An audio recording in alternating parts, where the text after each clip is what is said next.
hello, my beautiful people, beautiful family. Thanks for joining me today in this part number 28 of this very long journey that we have titled The Journey.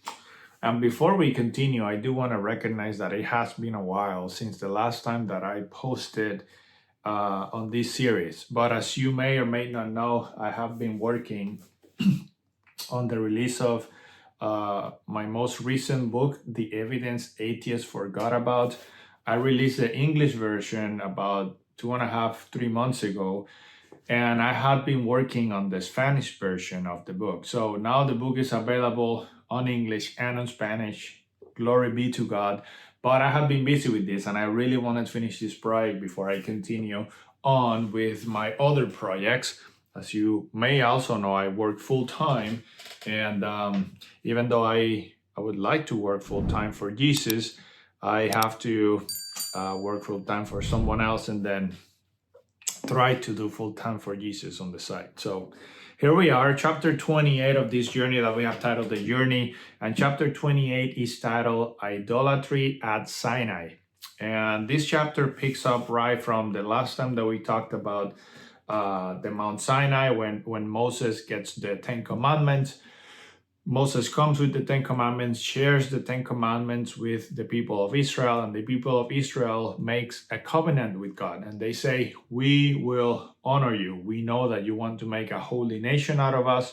You want us to be a different nation. We accept that charge, and we will honor you from here on out so that your blessings may come through in us and his promises as well. So Israel makes a covenant, and now Moses goes back to Mount Sinai to talk to God about other things, and the people are left alone.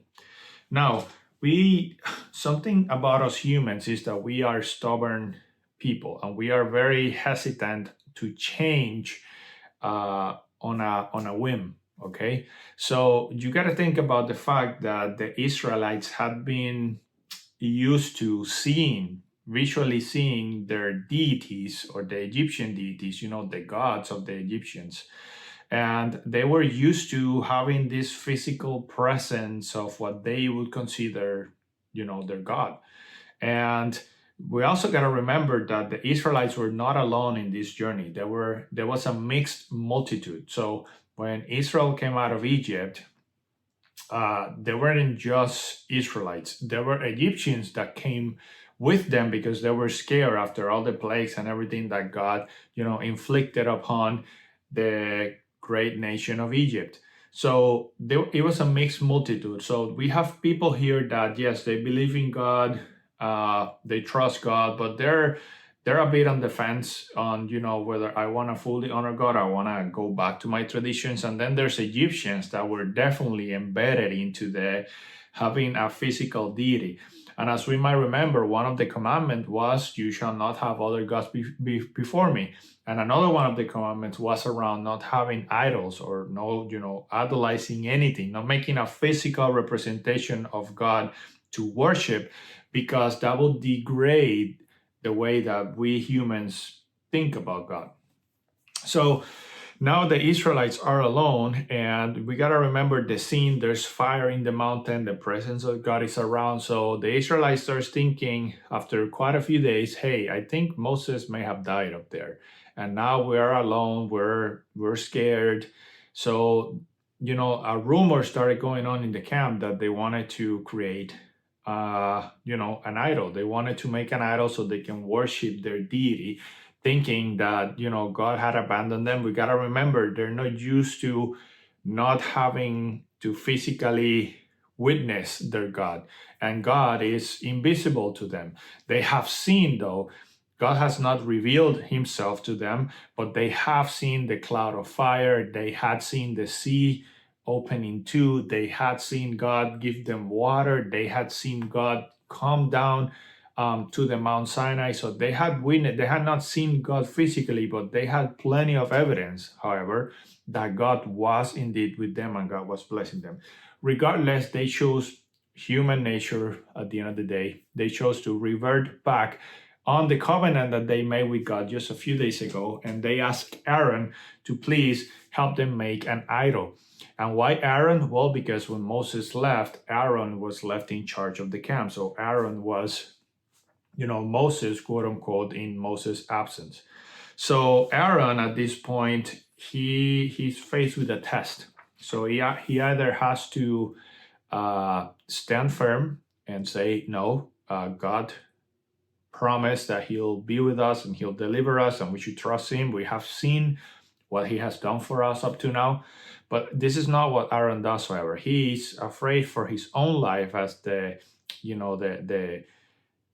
people got a little bit violent, and it says that some people actually died. People that tried to stop them, people that wanted to make the idol, they wanted to worship their deities and whatnot. So Aaron, fearful for his life, he conceded and he asked the people to bring gold. He's thinking that he's gonna get a free pass, and the moment that he asks people to bring gold, they'll be like, no, never mind, whatever. But people actually do bring their gold.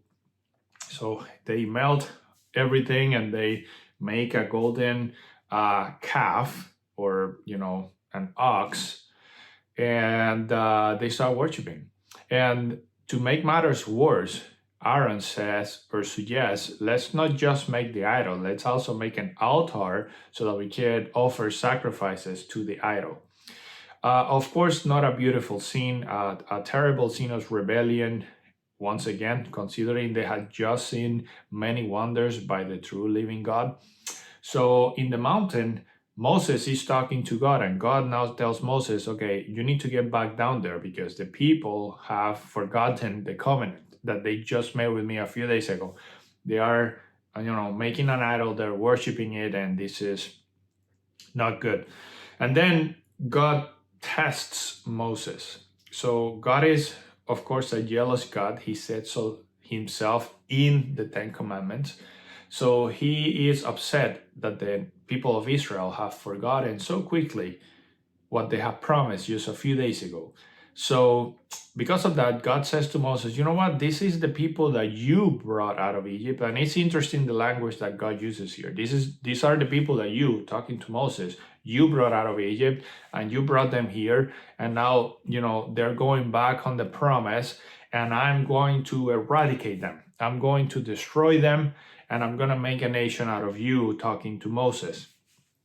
And of course, we know that the key language here was when God uses you. When God says, you brought them out, you brought them here, Moses didn't do anything. Moses did it all through God and for God. So Moses recognizes in his amazing relationship with the living God, recognizes that he's being tested. He perhaps recognizes that this is his chance to prove that he values God's plan and God's, promises more than his own fame or wealth. Of course, this is a test that not many of us humans would, pass with flying colors, just because if God is giving you, God himself is giving you the chance to, hey, let me eliminate X or Y person and I will make you instead rich. It's like God is giving you the green light to say yes, right? So for perhaps many of us, we'll be like, okay, let's do it, God. If you think it's that way, it should be that way, let's do it. That's not what Moses did. Moses is like, no, God, this is not my people. You brought them out. You promised them this. You promised them that. You have done X and Y for them. So please do not eliminate these people, but have mercy on them. And Moses intercedes for the people of Israel, kind of like a type of Jesus. And that's perhaps a discussion for another time, but that's what Jesus does for us, right? He intercedes to God the Father on behalf of us. This is what Moses is doing for the people of Israel. So Moses comes down out of the mountain. He sees everything that's going on in the camp. He gets so upset himself that he throws the tables of stones into the ground and breaks the Ten Commandments, kind of like a symbol that the covenant between them and God is now broken. And and this is so interesting in the language that Ellen White uses.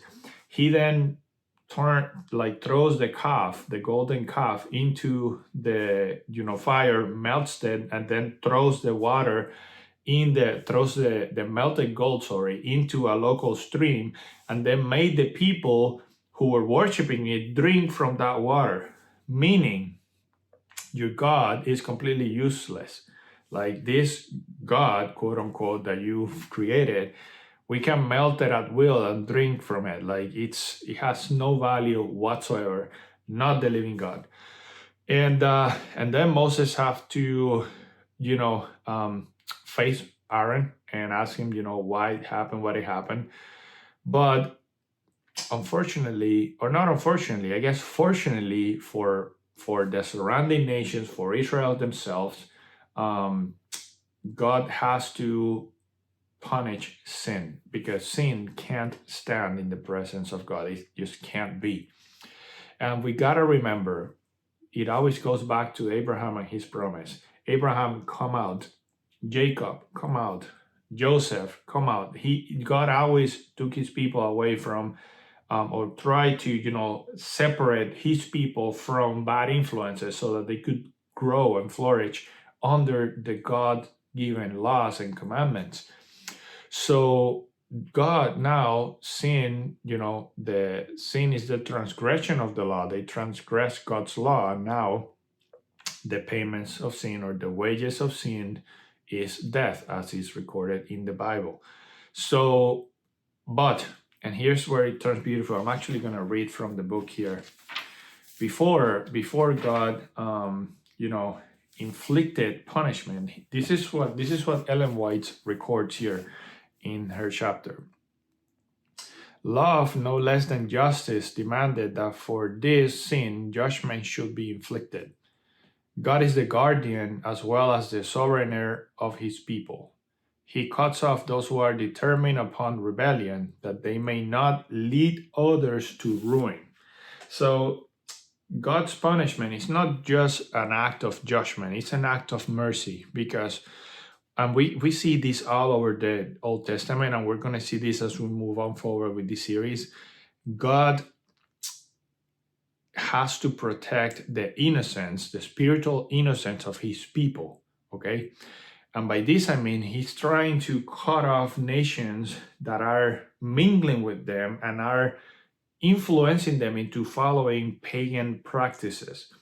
And if God would have left the people that in this particular scene advocated for a physical God and to worship this God, that would have been a horrible influence for Israel. And that also would have been almost a challenge to the living God, because, hey, if they did it and nothing happened from this, then we could do it later, right? So God has to inflict punishment, but not before opening the doors of mercy. So he asked the people through Moses, those of you who didn't worship, please come here. And there were actually the tribe of Levi none of them actually were involved in this calf adoration. So, it says a lot about the tribe of Levi and why the tribe of Levi were charged with what they were charged as, as a tribe in Israel, the ministry of the sanctuary. So, and then he said, okay, those who worship the calf but are regretful, you know that you sinned against God and you want to ask forgiveness, then come to my right, And then those who wants to stand in open rebellion, then you can stay where you are. And then the people self-assert themselves, and there were some people that were clearly not interested in asking forgiveness. They did not regret their actions. So then Moses asked those who have not mingled themselves with this population to kill them. And then all of the Israelites and or mixed multitude, Egyptians, are killed that day. This to show to Israel the seriousness of the covenant of the matter and the seriousness of sin, and what is the payment of sin when you cut yourself in open rebellion against God. But again, I have to read again. It was the mercy of God that thousands should suffer to prevent the necessity of visiting judgments upon millions. In order to save the many, he must punish the few.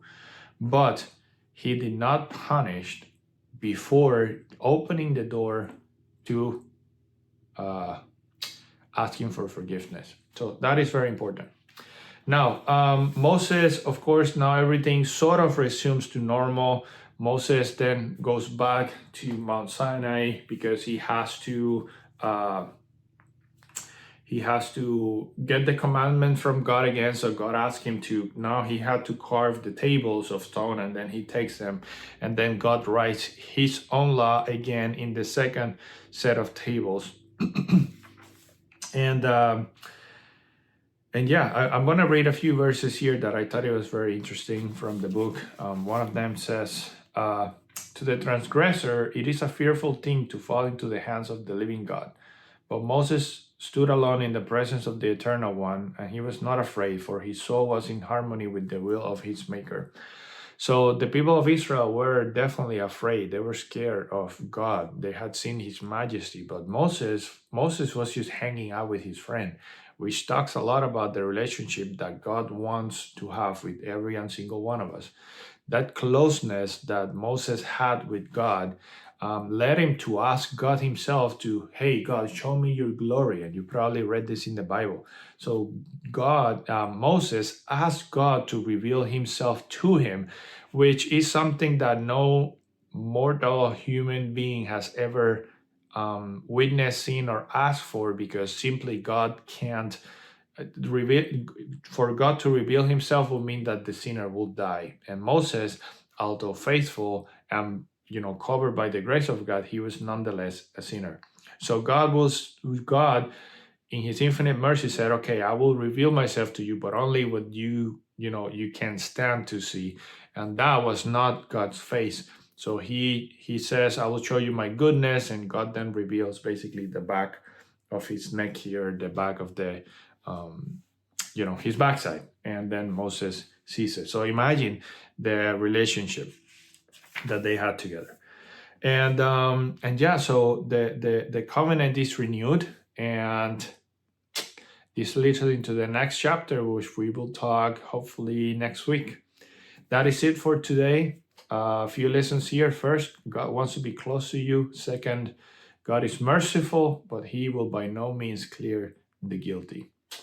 Take care. Until next one.